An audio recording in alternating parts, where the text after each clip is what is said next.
Ooh, welcome to your reading. Welcome to your reading. Welcome to your reading. So let's actually. Ooh, we have a mistake. We have a mistake. We have a mistake. It's yeah, this one, this one, this one, this one.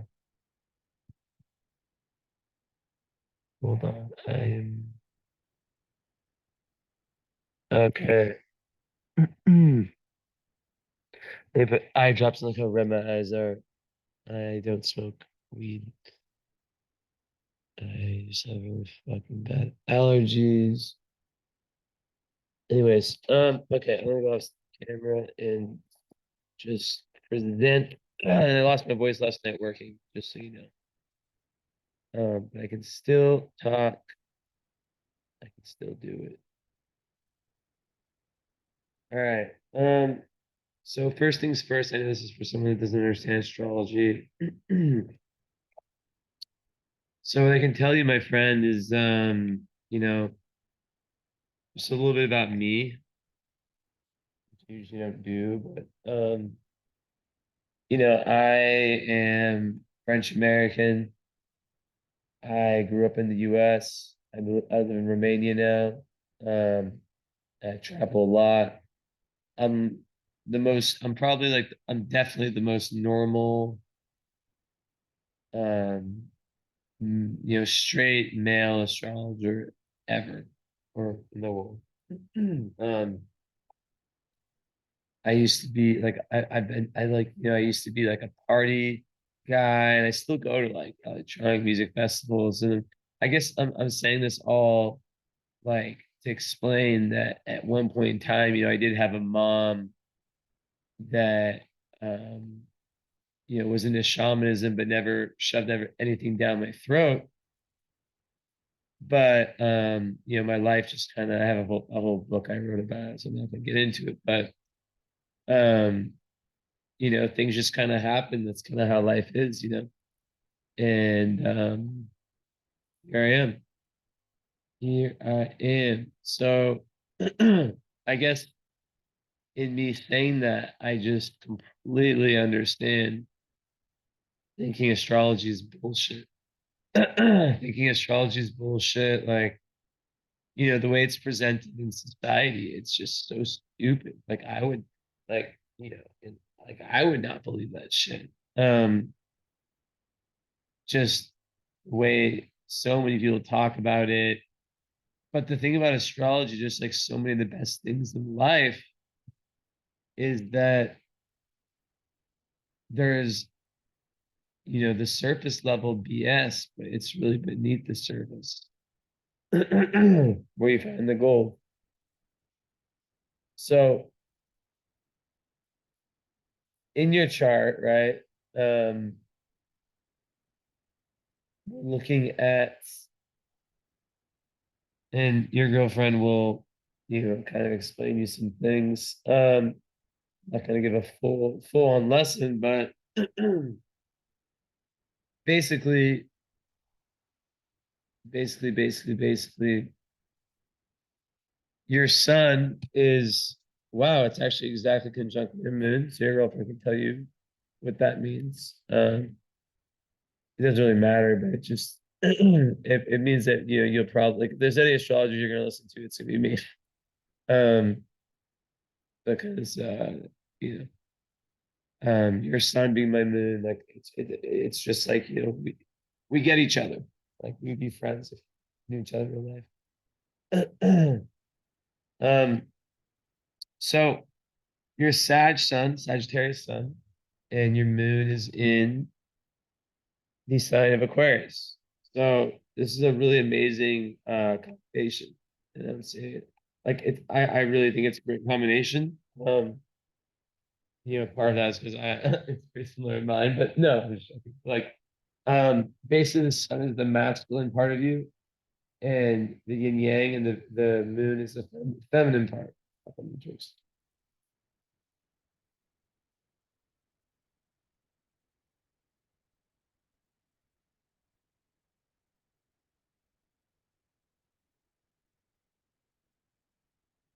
Okay. Okay. So yeah, that's kind of how it is, right? Um, so understanding your sun sign, right? Like I don't really need to go into like, explaining what Sag is. I feel like even someone from um, you know, even someone who doesn't um, know anything, like they'll understand what their sun sign is about. It's about truth. Um, it's about, yeah, essentially, finding truth and adventure and just the idea of like in life we as humans, we are constantly evolving and constantly updating our, I guess, idea of what truth is to us. And as a Sag son, a big part of your life is about finding them, right? So it's very, very important. And Sag in so you're studying your moon that that so it's interesting. You have Pluto on the IC, which I have that as well. And usually it means childhood trauma, unless it's nodes, which it isn't. Or just like the home having been like a very volcanic environment growing up. But your sun and your moon, so the masculine and feminine part of you are very much in sync. So Aquarius is a sign about freedom. It's a sign about your, and that's your moon sign, right? So the moon is kind of what runs this. It's your emotions. It is representative of your emotional needs, and to have it in that sign,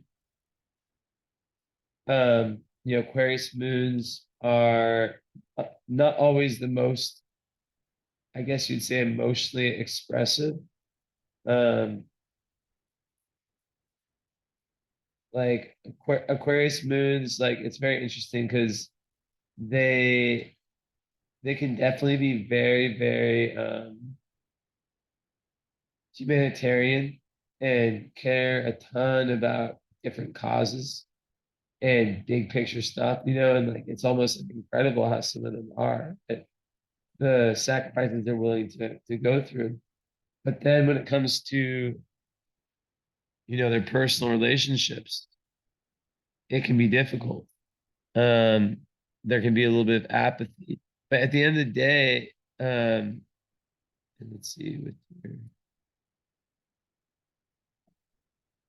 and but like in relationships, so you do have this very strong Scorpio energy too with your Mars and Venus, so and Mercury. So actually, you will be someone who's sensitive, and so yeah, a lot of that doesn't really apply.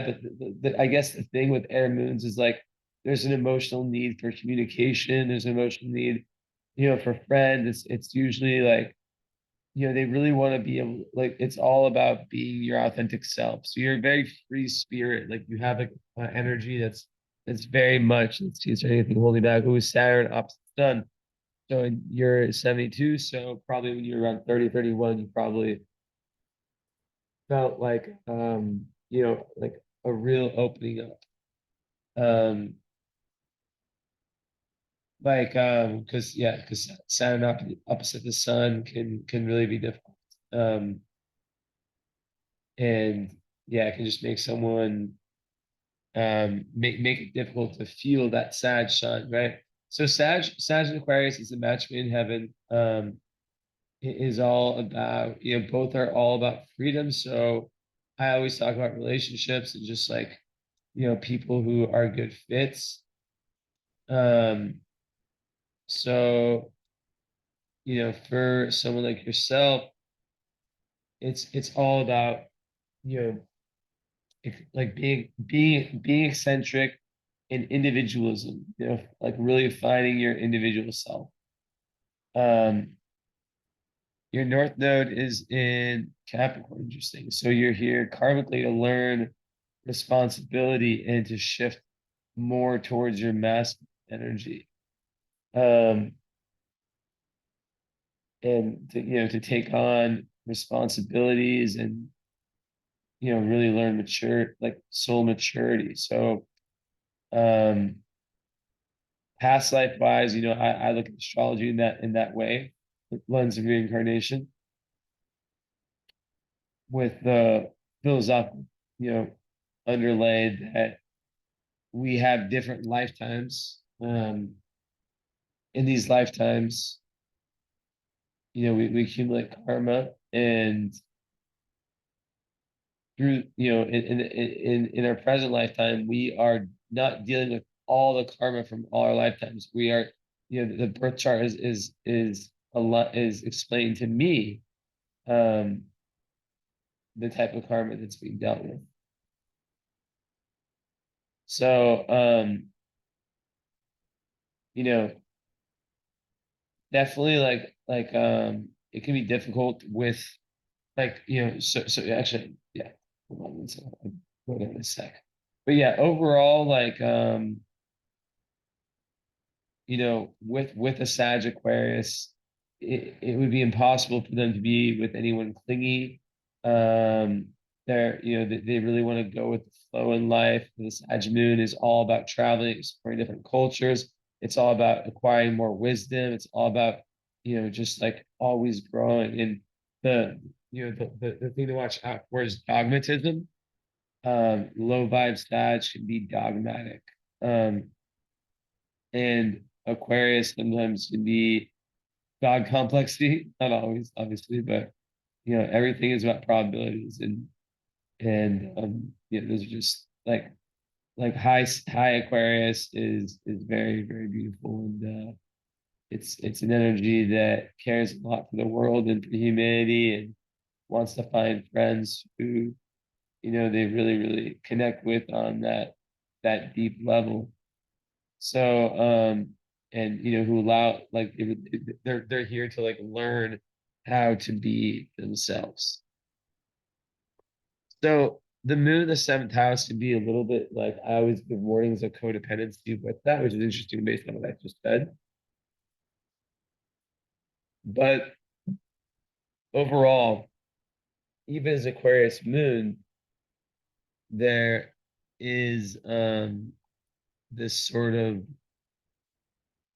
I guess you could say, emotional, a lot of emotional, there's a lot of emotional gain through relationships, right? So, or yeah, relationships, they play a big role, but it's very important to not allow relationships to kind of run the show, right?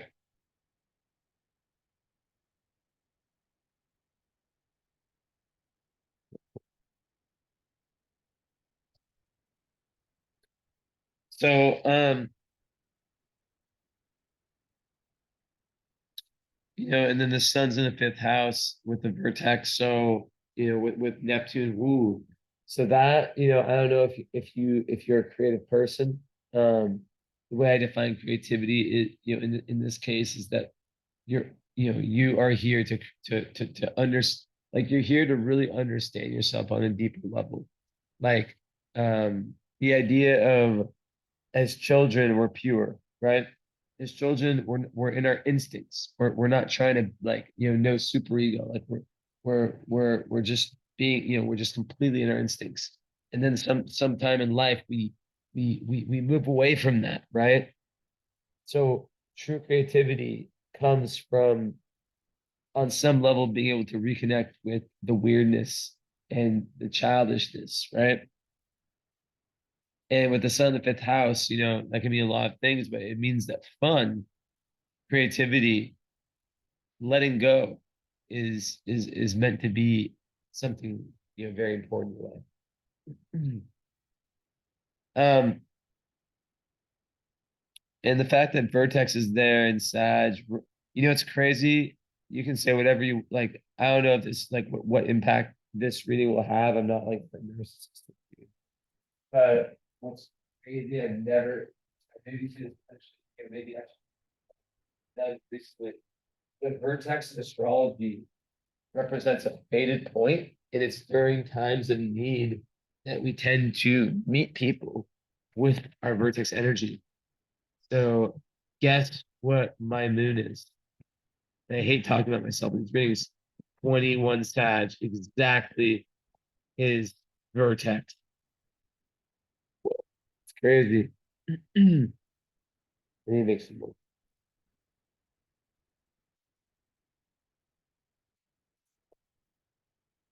But yeah, so Vertex and Sun, like there's definitely like the high energy of Sagittarius, which is ultimately like Sag is unhappy when when it gets to a point where it said, "What I know is enough." That,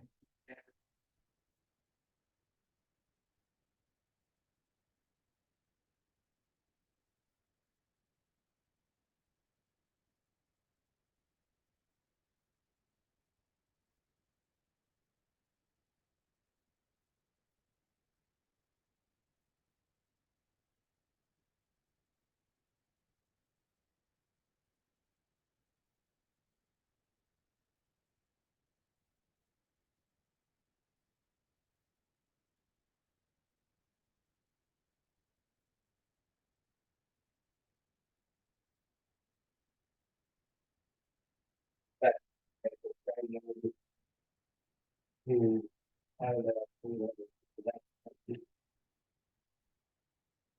and, um, it's just so important, right? Because like Sag can have that tendency, and then, as I said, like they're meant to be like continuously learning, right? Continuously growing, but to cut themselves out, it's no good. In Aquarius, uh,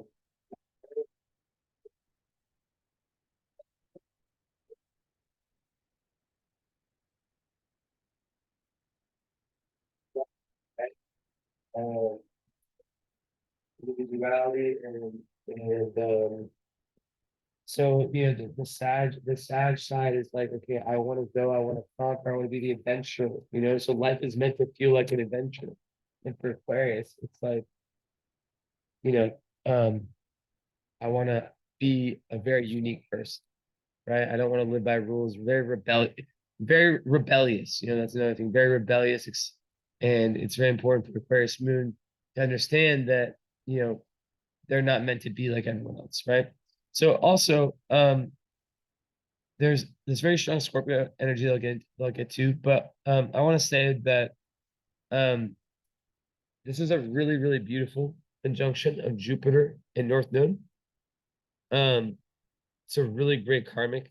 Usually people who have Jupiter with the North Node, like they have really good karma in terms of like North Node is like the from a it's basically like the metaphoric mountain that you're trying to get to in this lifetime. And I can't remember the last time I saw Jupiter on the North Node.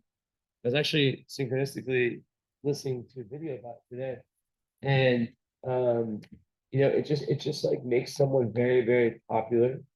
Um, you know, like tons of good luck. Like as long as they're headed in that direction, that is their North Node. So in Capricorn, right, sixth house, it's about building, about, like I said, taking responsibility and leaning into the masculine.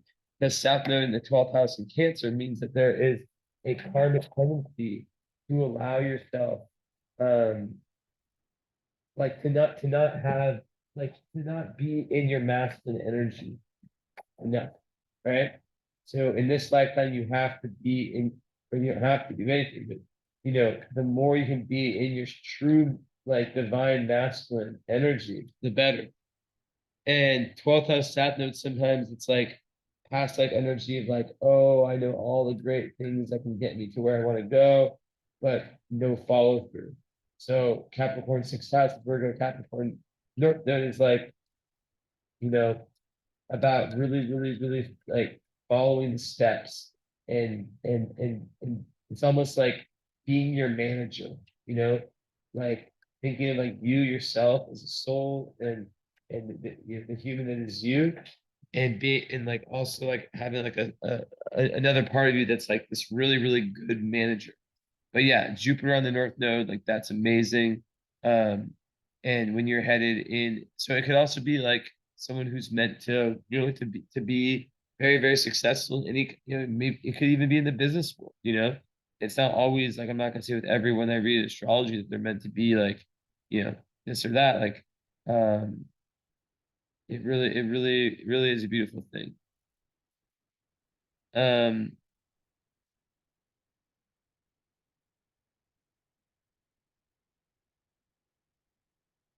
so hold on one second.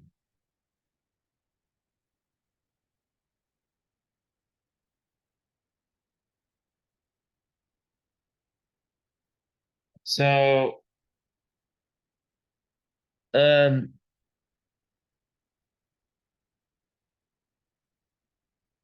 let's see.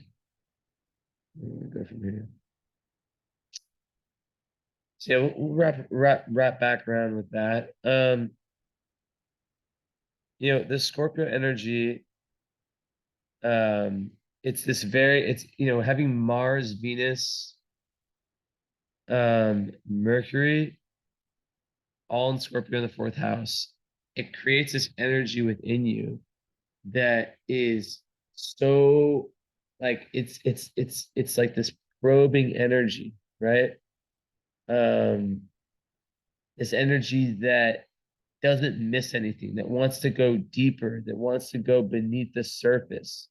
And so we can start, I guess, with Mars, because that's, you know, a very strong one. It's you know, Mars and Scorpio, it's the last person you'd want as your enemy, right? Um, it has a lot of spiritual and intuitive gifts. And you know, Scorpio Mars is someone who sees, like I said, like, you know, who sees beneath, like beyond the surface, right? They see the truth. They have this kind of built-in lie detector. And you know, all this Scorpio energy, it's like it's not interested. So this is interesting as you're a Leo rising, right? So you're Leo rising, you're a Sag sun, which are two, which I am too, but well, I'm a Leo rising Sag moon. I know what it's like. You know, you definitely come off in a way, most likely, that it like that gives that could give people the impression that you're not as deep as you are, right? But all that Scorpio energy, Scorpio is about death, rebirth, transformation. It's allergic to that surface level stuff, right? Yeah, it can be like an obsessive energy when it really, you know, figures out what it, you know, what it wants to focus on. It just goes towards it. Especially with Pluto ruling it in your third house, you know, you're someone who um, you know, with information in research, you know, you can be like an amazing researcher for anything you're interested in. Um, but yeah, the Mars and Scorpio definitely. Mars is your assertiveness function, so like it's just someone who you do not want to mess with because they know like they can see the undercurrents, they can feel the undercurrents, they can kind of see through people, and they hate bullshit. You know, they hate that bullshit. So,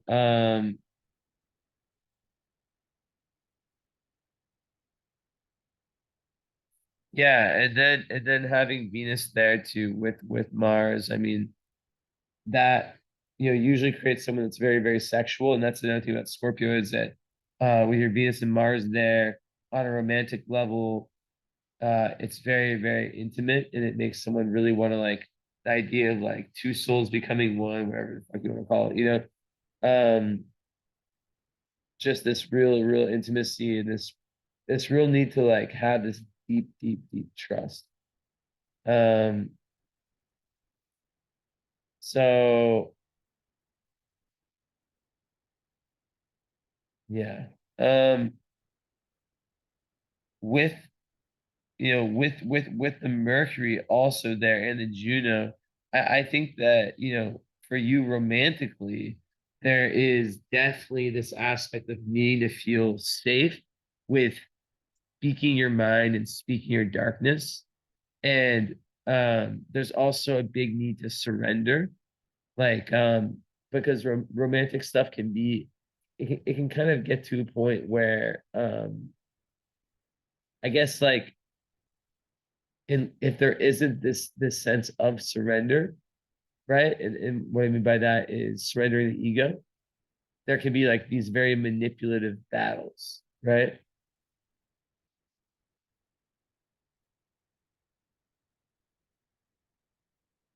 So that's the low side Scorpio. The high side Scorpio is through these, like, because you have, like I said, Pluto on the IC, that symbolizes early childhood trauma, right? And it's only through going into that early childhood that everything career wise and Dharma wise is made possible. Now, what's interesting is you have Chiron, the asteroid related to healing on your midheaven, which is the part of your chart that represents kind of like, not like just career, but like it represents you on like a public level. So a lot of times people who have Chiron on the midheaven are healers, some type of healer. And it's in Aries, so a lot of the pain, you could say, is around not feeling like around like self-assertion. And maybe when you're younger, having that also that just that sense of identity and being like having been violated, right? Where it can make someone like fear like to assert themselves. And sometimes there's like, overcompensation by trying to be first at everything. Um, but Chiron, where it is, it can also lead to someone who's like, maybe feels rejected for their beliefs. Um, and um, also like maybe there's some pain when they put themselves out there like on the public level. But like the thing with Chiron is that once you face it, then it becomes an asset, right? A gift. But yeah, like I'm saying, like the Pluto, I have Pluto in the IC, so I know what it's like. It's like, until someone, especially with a bunch of Scorpio, goes in and fixes and really, really, really feels all the emotions. And I hate that shit, like I'm not a fan of that. Um, like, I mean, yeah, like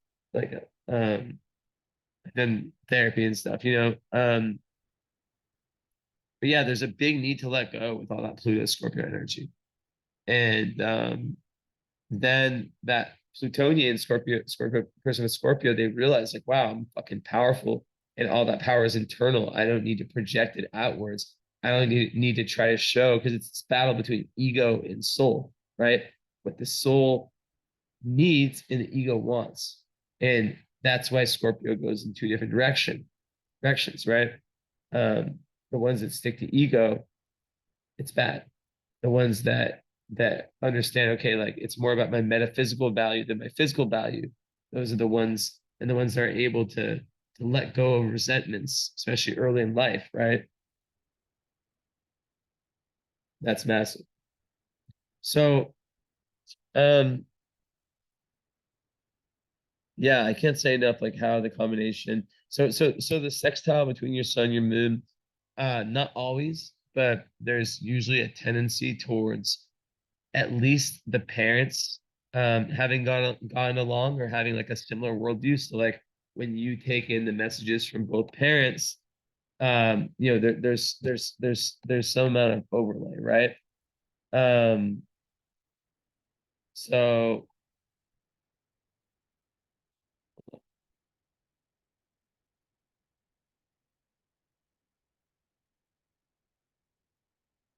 yeah, yeah, because those two signs I think work really, really well together. Now, as a Leo rising, right, you have this very deep creative purpose in your life because your sun is in the fifth house, the house of Leo already, and that is a Leo rising, like myself as well. Like I told you, you have this very kind of this just very like swaggy kind of Leo, just like I'm the man. I'm joking. Leo risings usually have nice hair. They usually have a very regal appearance. They're very gregarious, full of life, full of smiles, full of like they're very good at cheering people up. At the lowest, they can be a little bit narcissistic and selfish and talk too much instead of listening. At the best, they want to make people smile, they want to make people laugh. Um, and they're cheerful. Now, very interesting is that you're so like that's fire, right? That's fire energy. So you can be very, very you can find passions quick and then you can stick to them because it's fixed fire, which is the best, amazing part about Leo rising. Um, but then okay, so then your Sag Sun, the most difficult aspect you have in your whole chart is the fact that, well, yeah, um, it is the fact that your sun is opposite Saturn. So, like I said, around 29 and a half, and that that year and a half after that would have been like a game changer. Like the time after that would have been way different. But having sun opposite Saturn, especially a sun in like such a bright, like expansive sign like Sagittarius, right? Which is all about like seeing the like being on the mountaintop and feeling like you can see all of life. Well, Saturn, um, it can make one feel that there's like forces against them in their life and that they're always stopped from doing what they really want to do. Um, so a lot of times it comes from like the father figure having been quite strict. It's like they want to like expand, they want to just like go, but then there's like that force, that voice or whatever, that discipline that kind of pushes them down. The opposite, it's an opposition, right? So the moon was here when you're born, Saturn was here. It's all geometry astrology, right? Saturn is like the planet of restriction, but it's also karmic lesson. Um, so as an adult, typically you continue to feel, restricted. And the challenge is really to create your own rules and beliefs and build your own life based on your own values, right? Um, and also with Sun opposite Saturn, there's a level. Hold on a second.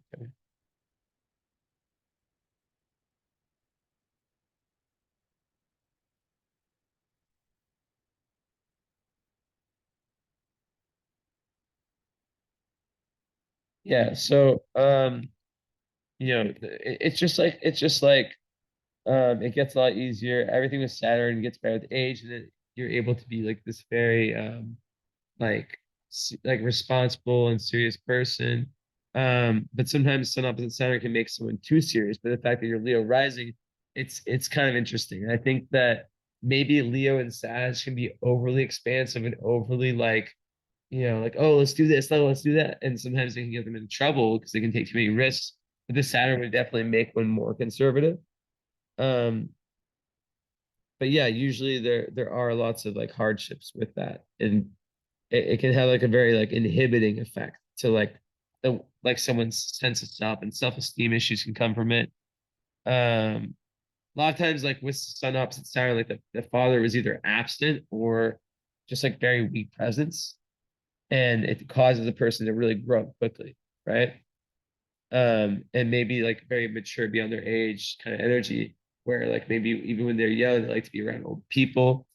And the most difficult part of it is the self-criticism that can come and the need to rewire the brain, right? And self-criticism, but also projecting that outwardly to other people, right? People close to you, right? Hold on, sorry again.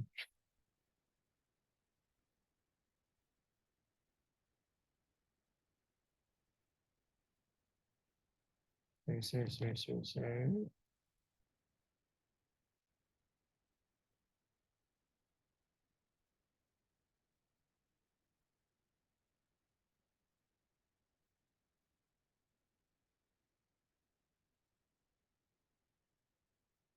So guys,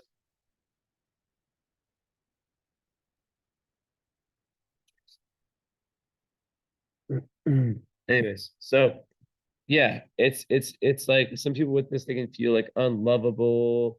Um, and they can also like really, really limit themselves in their life. So it's like really about seeing that, understanding, awareness is the first step, right?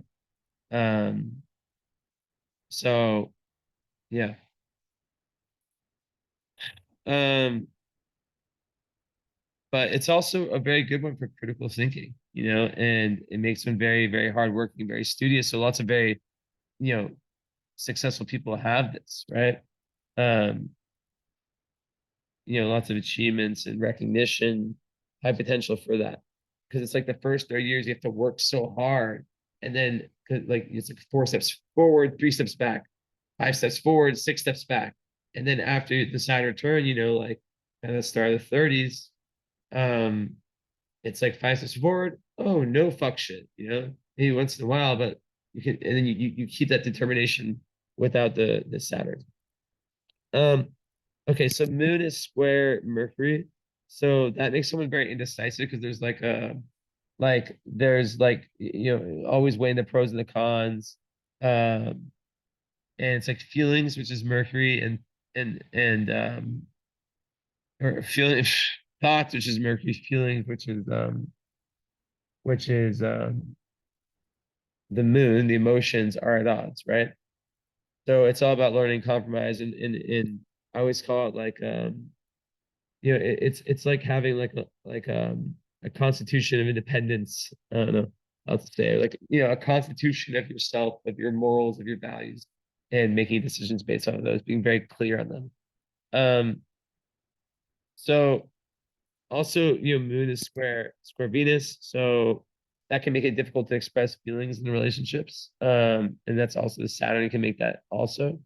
But the more work that's done, obviously, the better it gets. And all these squares, I'm not a fatalist astrologer, like you can have two different people who have the same chart and like born at the exact same time, same place, completely different experiences, right? Um, it's really, really about the work you do, the free will. As we don't even touch that. It's still maybe back.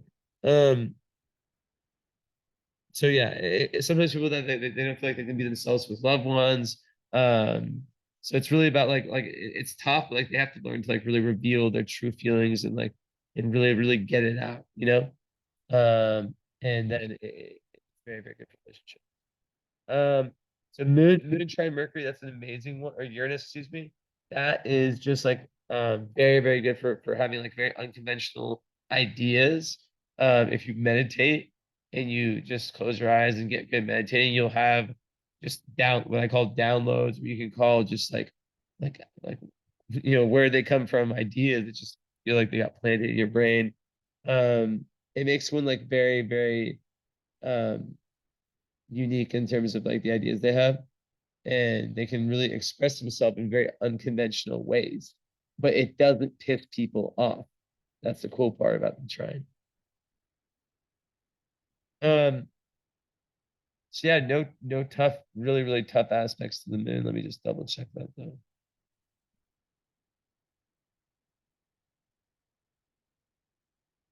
So also it does square, it's kind of like far, I don't know, it doesn't actually, yeah. um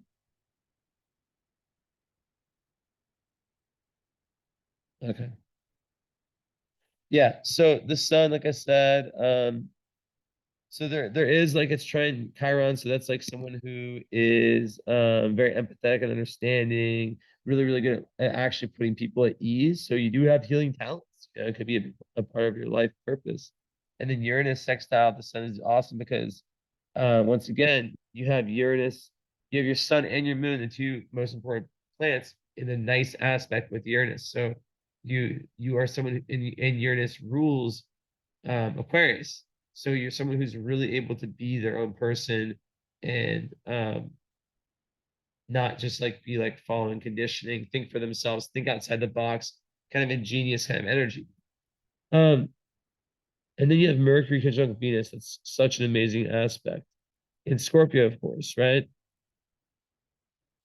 It's not a close one, but basically what that does is that, like, that can be great for singers. That can be great for anyone that and writers, anyone that has to use, but not just that, anyone that has to use communication, but like it just makes it adds like a very softness and sweetness to the communication, even though it's in Scorpio, so it's very, very deep and like probing, like to the, like really trying to get to the meat of the matter. It just it creates a warm energy, and it's like a very welcome listener, someone who really enjoys talking with people and express love, very good at expressing love. Um, Even if it's intense and maybe dramatic sometimes. So, so the fact that you have Venus and Juno, right, in the same sign, the same house in Scorpio, it shows me that you're like when I talk about your perfect love mate, right? I had no idea about your girlfriend's chart, no idea. And I also want to say that any combinations of anything in astrology can work. It's about how much the two souls love each other, right? Because if they love each other a lot, they will overcome whatever it is on a soul level, right? If the two souls love each other, like they might be in this lifetime with fucked up astrology, you know, between them, because that's what makes the soul grow. But Scorpio fourth house, it's like someone who can, like I say, who you can always just like let it out with, who you can go deep with, who kind of soul. It's really about soulmate. It's kind of soulmate or nothing energy, really. Um, really being able to share like your life at the deepest level with them, and it's very intense. There can be very intense sexual like the deepest kind of like sexual intimacy and just intimacy in general. Um, and it's about transformational relationships. So death, rebirth, transformation, right? Death, allowing things that are no longer serving you to die. Rebirth, being reborn, and that's how the relationships will play. And if there isn't that intensity with Venus Scorpio, they won't be down for that. Now, the fourth house means that this is very important. You want your partner to feel like a metaphoric home. You need that actually. But this is what's interesting. Scorpio, right? But then your Aquarius moon, which an Aquarius moon and air moon also, like I always say, like there's the Aquarius and the Cancer moon. The same thing happens to both of them. The Cancer moon, right? It's the very emotional moon sign, cries about it in the moment, lets it out. And then the Aquarius moon, maybe in 12 months, they actually process it. So it's like they can sometimes intellectualize their emotions too much and be a little bit kind of prefer logic, which makes them great leaders, right? Because they're not emotionally led. But yeah, so that's kind of that. I think like I guess what I was saying with that is that so the first Scorpio side is very intimate, it's very watery, it's very intuitive, it's very, it's very, very emotional. But then this other side is like anti-clingy shit. So it's really about being able to find something that fits both of those. Um, so Mars is, obviously with Venus, that makes someone very charming, very assertive, um, full of passion. In Scorpio, I think it just makes the Venus makes the Mars a little bit more, less like not over intense, and the Mars makes the Venus. They kind of balance out, and they just, yeah, I mean, like, it makes them very, really want to like share adventures with their partners, or just with loved ones in general.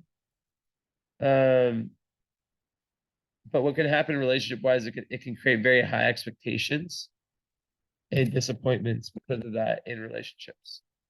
And I also have this, by the way. So what I can in Aquarius. So what I can say about from personal experience is that um, it definitely does make it very clear what you like, in the sense that Venus, Mars, and Juno, you, I don't think you could be someone that you don't respect their kind of depth. and someone who is, like, yes, you need fun, but you also need a level um of depth, a level of like when you need to talk about it, like just transformation. Because once again, you have Pluto on the IC, so there's childhood traumas that are meant to be overcome. So also, Uranus square the nodes speaks to in past lives how like I'm just gonna give you a random past life like story based on like what I see. Someone who wasn't able to accomplish their dreams because they lived in a society, Uranus square the nodes, where they weren't able to be themselves. Um, it could have been like, like in the Cancer South, and sometimes they identify too much with like, let's say like for example, the mom who identifies too much as being the painter, or excuse me, what the fuck am I saying? The mom who identifies too much as being the mom, but really they're like the most amazing painter, the most amazing artist, but they have to take on the role of the family role, right? So it's important this lifetime for you. It's not saying don't have a family, you have your son in the fifth house. Children can be like super important to you. It can literally be your door at higher awareness, right? Um, but you're here to undo like undo conditioning and liberate yourself. That's why you're an Aquarius moon, because in a past life, the freedom that you have now, the individualism, you didn't have that before. And then Chiron square is just about past life pain and trauma that's passed on from you from those lifetimes into this one. So there might be some pain that you don't feel is accounted for by your experiences. That's the Chiron square that does. But you do have Pluto in the IC, so with that, you always imagine that, um, you know, like very challenging kind of early childhood. It's usually traumatic, but it's not always traumatic. It's just like not grounding, Um, a lot of times it's like one of the parents is like very fiery, very overwhelming, um, and just like not like a chill, it's usually not a chill. Um, if your birth time is correct, you said 7:30, right? Um, you know, this would change. Um, it's not a very chill, it's difficult. Um, one thing about that is like, um, it's usually the father or someone the family of the father. And a lot of times, unless the work isn't done, the adult life reflects the childhood problems. Um, and it can be like really, really having, struggling to find peace at home. Maybe being home is a lot. So it's really important to like make sure that you don't recreate your childhood traumas in your kind of adult life. Especially if you're by living with someone who's abusive on a psychological level or on a physical level.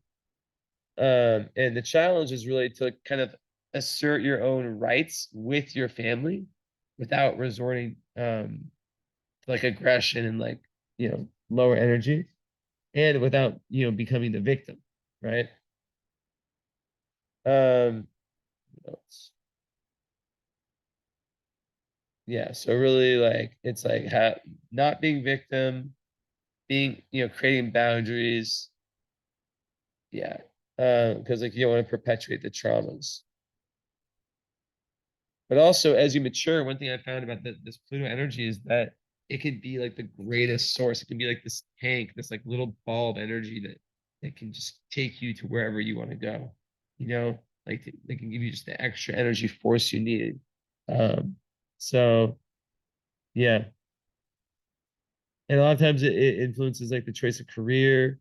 So a lot of people with this like will be in psychology, even real estate, politics. It really like some people with it, they will go towards power in the wrong way. But some other people will find the internal power and yeah, like be like a healer or something like that. Nothing wrong with real estate. I do real estate too. So Yeah. You're really nurtured by like when people can be very honest with you and you can be very honest with people, even if it's dark and that you're not judged for it. So I think that you're yeah, you're really trying to like with all your fire, the Chiron and Aries is like really trying to find to feel like, I can do it. Like I can be assertive, right? As I was talking about before with the Chiron, um, which comes from like really diving into the inner child. Neptune, the fifth house, it's like someone who can like has amazing artistic nature, who can like really create through their intuition. Um, and Jupiter in the sixth house is amazing too because it makes like it makes like the work life, like your daily work life, very beneficial. Um, like for example, if you work a job, like it's very likely that you have like good friends, good boss, and also like it's very, very good for health astrology.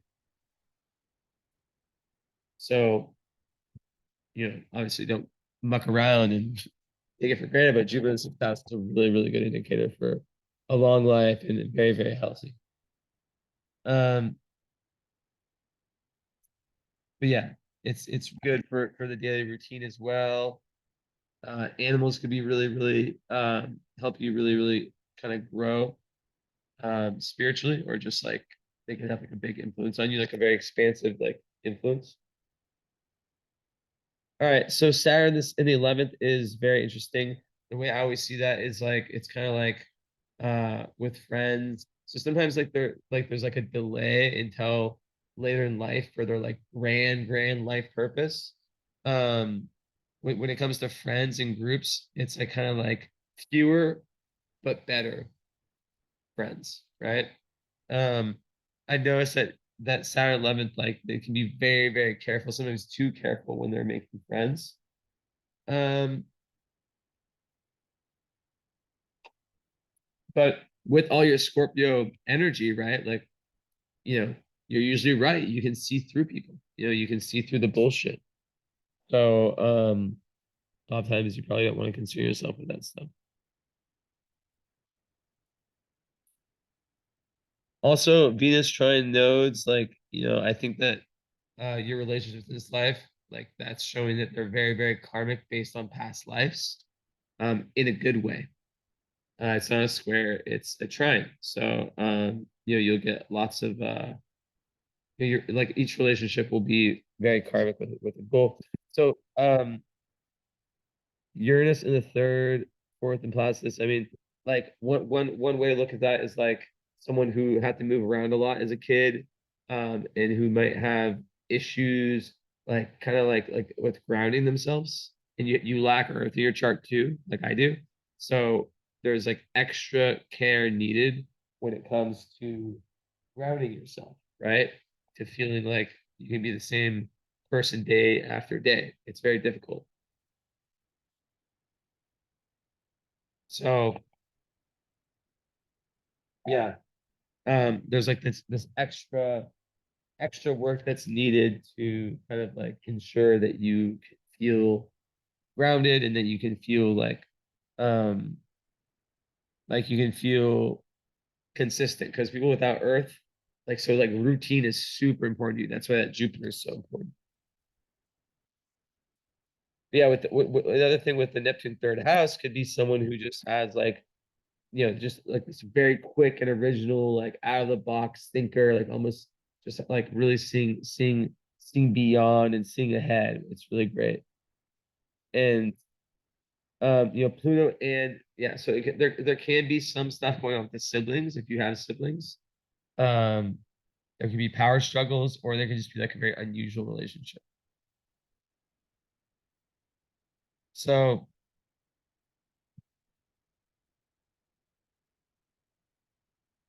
I think that like for work, like I mentioned the part about like being someone that helps people heal themselves in some way. It could be a doctor, I don't know, or something spiritual, I don't know.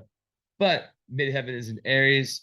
That is really about entrepreneurship and about being your own boss and being very independent, being the, steering your own ship, right? So like any kind of profession that provides independence, and Mars and Scorpio ruling that, that midheaven would make you definitely want to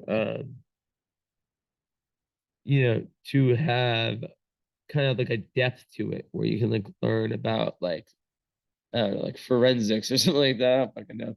Just something that I don't know. That's super random what I just said. But like just something that helps you, that really interests you, that you really want to like put all your passion into.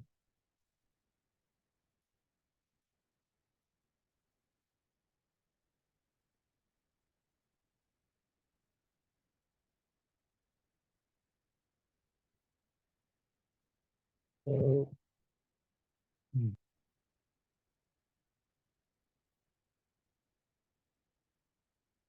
yeah. Art of Fortune is basically like wherever it falls in your chart, it's not a planet. It's just like an area where you're really good and that's really favored for you. And it's in Taurus in the 10th house.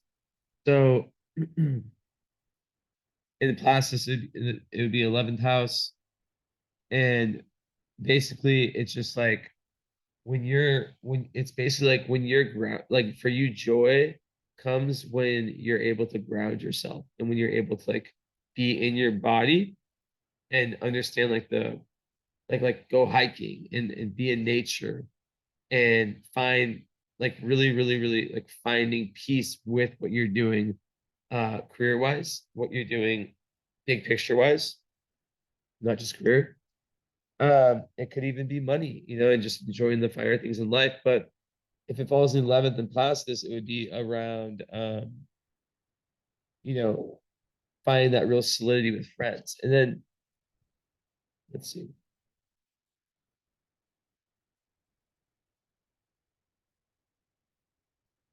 So the Vesta is also there in 11th. So Vesta, it just makes 11th in Gemini. It's very good for networking. And just kind of being able to I guess coordinate with people like in work, like being able to work in teams probably. Um and someone who can like there is that tendency to avoid emotion. Very intellectual, very good for writing, and then really dedicated to like the group, like being able to work in a group, even if it's like as a leader. And there's definitely a need to define like your like I said before, like your visions, your beliefs, like and really move towards those and not be scattered. Because sometimes Sag can be a little bit all over the place. So like the mantra of like I don't know, like every day I wake up, no matter how much I learn, um, I know nothing. That's like a big one. And it could be through children if you have children that is a big part of your life, and that opens up a lot of the creative stuff. So Black Moon Lilith is in Sag. So that goes with exactly what I was just saying. That's kind of like you at your lowest vibration. It's not an actual planet in your chart, but what that means is like you um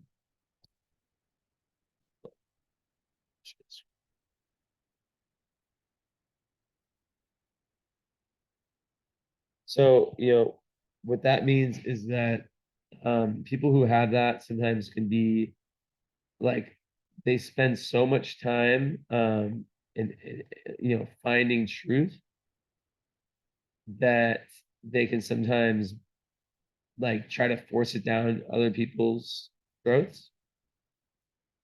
So it's really important to understand that everyone comes to their version of truth, when they're meant to come to it, So it's different for everyone, and to just not, you know, to not have this like dogmatic view of life, to really be open to a lot, like trying things on, trying different philosophies on, um, really trying to like see how people with different worldviews from different cultures, like how they think, stuff like that. But I love this fourth house, so interesting. Then Palace, and Libra, that makes someone who is able to really like consider the other person's it's with Uranus. So it's like it is very that's like a really like kind of genius um um type of junction. And definitely someone who can, yeah, once again, think outside the box and very intelligent and good at communicating and yeah, really good at seeing yeah, like both sides of the story and seeing where opposite parties are coming from. Very diplomatic. Okay, so let's open up.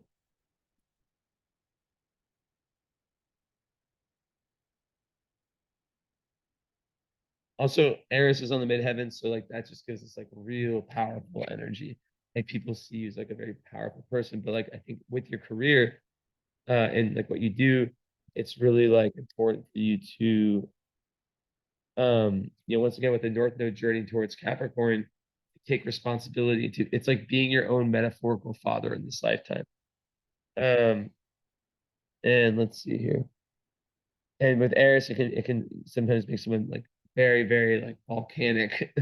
um, so it's important yeah, to have like a physical outlet with all the fire in your chart, like working out, whatever it is that it is for you that kind of gets the energy moving. Okay, so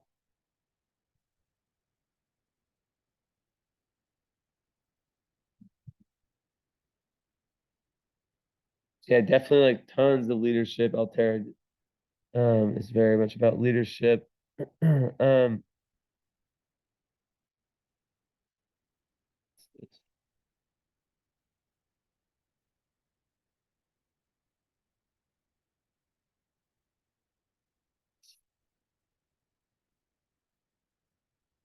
yeah, and wealth, like I think that so Vega and Miguel, yeah, so it's nice. Vega, Miguel. Ooh, and then you have Urania on your IC. So I don't know, like like that's the astro of astrology. So it could be something that's more hidden. It could be that astrology could be something that's really, really beneficial for you. Um, and there's like very, very like Zumin al Shalami, like that's like writing, but it's also like with herbs and like like kind of like alchemist type energy. Um, and just someone who yeah, who can really use like the esoteric, the metaphysics to increase their awareness, right? And there can be a gift in, a hidden gift in astrology that has to be uncovered. I don't see the Urania that often. It's right on the Uranus and Uranus, Aquarius rules astrology. So it's all about just being open minded and you know, 'cause there's so much conditioning around astrology being bullshit. So I completely understand it. Also in love, like it's really important to like with the whole with the whole um like lower side of Scorpio, it's like there can be like very, I guess, difficult energy in love until there is like that that real because it can create like someone who's like very like jealous um and potentially manipulative. So it's like someone who has to kind of get past their potential insecurities to to fully open up in that area. But once again, as I always say, it's like you know, like where you're at, like it's the chart plus free will. So Saturn with Regel is really good from like being able to benefit from elderly people, and it's usually about like friends in high places. It's very good for inheritance and stuff like that, and once again, really good for health, long life as well. What was the other one? It's big, yeah, big, and is that the other one?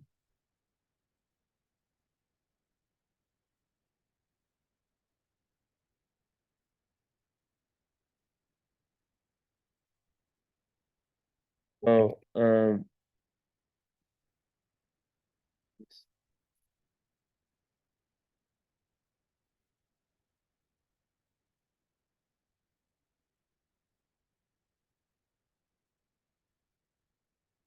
Yeah, so Zubin Shalom with Mars is very good for like, ambition, like makes someone very ambitious. Like they can like their energy levels just give them like success, and it's usually like very good for being like a writer or speaker, as I said before. Sometimes it can be a little bit forceful, but it leads someone to like a very influential position. And Jupiter with Rigel is just amazing for marriage. It's amazing for you know, um anything legal, and very, very adventurous, and someone who can benefit from anything foreign.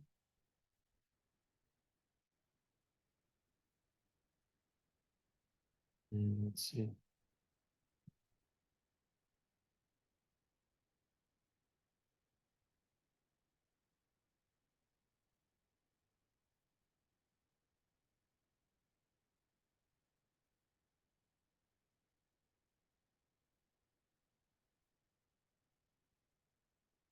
Yeah,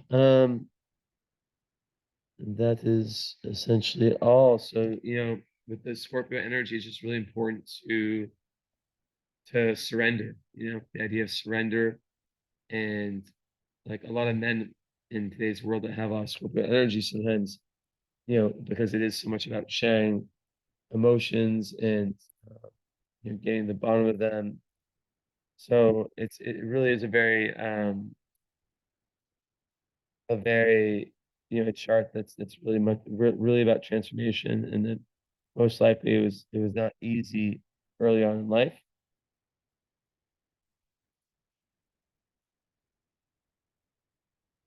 Let's see here. Mm.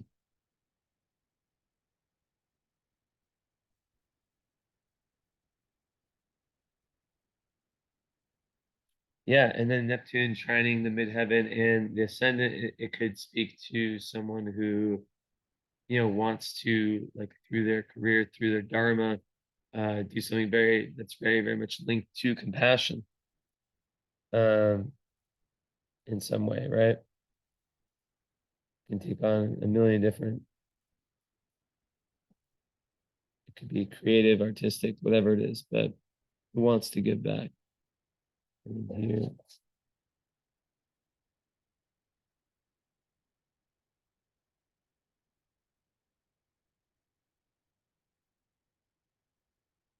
and yeah, like as a healer, like someone who kind of can do it in their own unique way, like maybe like someone who like adds a lot, like who very inventive. 13. Okay. Anyways, that is it, my friend. I hope you enjoyed. So I don't have it in front of me if you have the follow up or not. Most people, what they do is that they add the follow up in the current astrology. You have the follow up. So, this you get done once in your life, or you have different. I know like you have different astrologers do it. Different astrologers have different things they look at. I taught myself astrology, so um, you know, like I have my own view of everything in the chart. Um, but yeah, like there's the birth chart, and then there's the current astrology. These are two different readings. The current astrology is one I would give you a $60 discount, so it'd be 290 instead of 350. You already have like the 1 hour follow up, which is just talking about this, your lived experience compared to this. The current astrology is where we instead of having just the 1 hour of the follow up, it's about the it's like it becomes like a 3 hour reading. Um, and we talk about like the year ahead, and how the energy is always affecting us. Like let's say that you had Neptune squaring transit Neptune, which is always moving, squaring your moon, right? That would impact you so much.